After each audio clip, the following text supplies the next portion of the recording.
What's good, fam? Welcome to the Simply Talking podcast, where we keep it real and raw with your host, Simply Talking and Miss Confident, bringing that fire energy and those undeniable vibes. Today, we're diving deep into the world of social media, relationships, and dating, giving you perspectives straight from Black men and women who are living this every single day. You know how it goes? There's so much to unpack, and we're not shying away from any topic. From the latest TikTok trends to the complexities of modern love, we're bringing it to you live and direct. Get ready for some real talk, juicy interviews, and moments that'll have you nodding along and thinking, that's so true. We'll be sharing stories that resonate, the challenges we face, and the wisdom we've gained along the way. So whether you're chilling at home, commuting to work, or vibing out with your friends, sit back, relax, and enjoy the ride with us. Let's get this conversation started, because here at Simply Talking, your voice matters just as much as ours.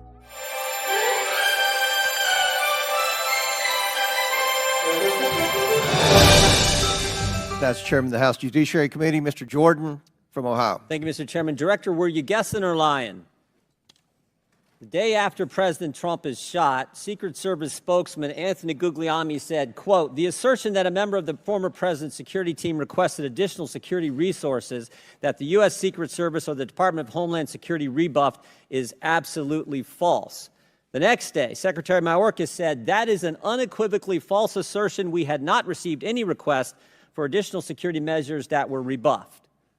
But 5 days later, the Washington Post said this: "Top officials repeatedly rejected requests from Donald Trump's security detail for more personnel." The next day, the New York Times said this: "Mr. Guglielmi acknowledged that the Secret Service had turned down some requests for additional federal security assets for Mr. Trump's detail." So which is it? Because both statements can't be true. Were you guessing or lying when you said you didn't turn down requests from President Trump's detail? Neither, sir, and I appreciate the question. Well, what were you doing? Because those statements don't jive. So what I can tell you is that for the event in Butler, there were no requests that were denied. As far as requests... Well, maybe they got tired of asking. Maybe you turned them down so darn much, they said, not worth asking. How many times did you turn them down ahead of that? I think that it is important to distinguish between what some people may view as a denial of an asset or a request. Well, is Mr. Guglielmi your spokesperson? He said he acknowledged the Secret Service had turned down some requests. I'm asking how many?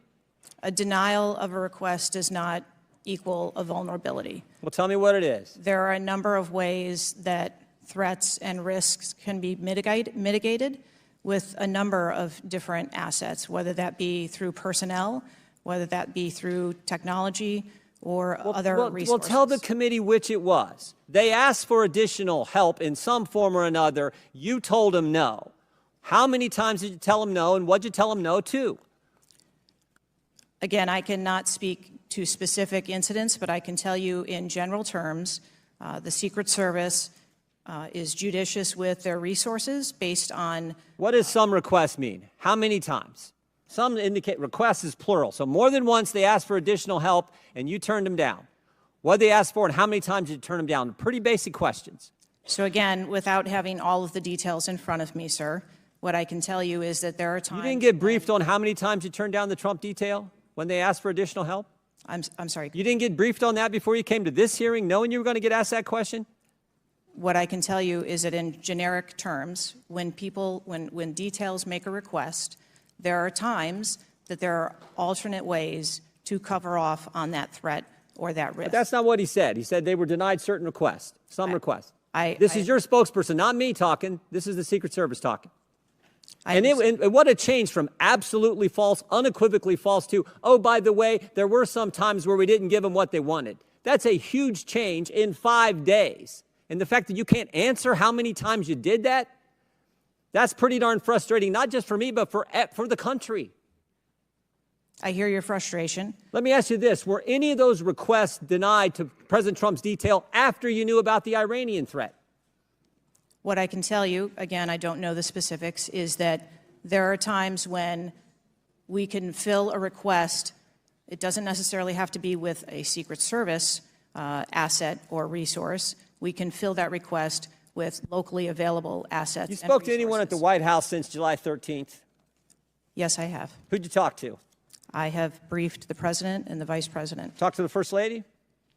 No, I have not. Talked to the White House staff? Anyone in the White House communications? No, I have not. Have you talked to the counter sniper who took the shot that took out the bad guy? Yes, I have. And can you tell us about that conversation? I would not want to reveal conversations that I've had with my employees. But that's exactly the kind of information the American people want to know. American people who pay your salary.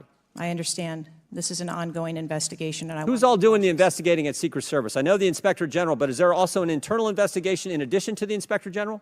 We are conducting a mission assurance investigation internally, yes. You know what it looks like, Director? It looks like you won't answer some pretty basic questions. It looks like you got a 9% raise and you cut corners when it came to protecting one of the most important individuals, most well-known individuals on the planet. A former president, likely the guy who's going to be the next president. Looks like you guys were cutting corners. That's what it looks like to me. Is that true? I am here today because I want to answer questions, but I also want to be cautious. You might want to, but you haven't answered. I don't think you've answered one question from the chairman, the ranking member, or me.